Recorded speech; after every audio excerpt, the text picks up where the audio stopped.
Камулов хахондымга автохуйны шармагон равдышт. Шарыштая биологии наукой доктор Константин Попов.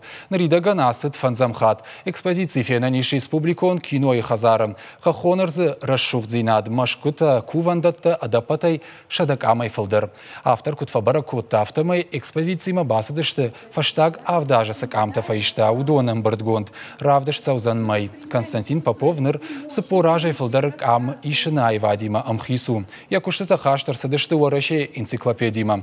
Касыдыр хайташты хисанадой мактык ухым. Экспозиции фалгатыма фенан узан национ хуже худ ражгамты амазауматты. Адам рыгмы сарахашты эшфалдышты адон армаз айвады минавартты. Рмашт хиштер фалтерна фалы каштырты дыркуной удвадцаган шаваржон зинат фалдер канзани райгурам баштама нахирштон уйю декажта умай волдайма вадцаган адима гакуды канзани хасы расшут арз нумбала варкута жагама автохусау ме қаққанын қауым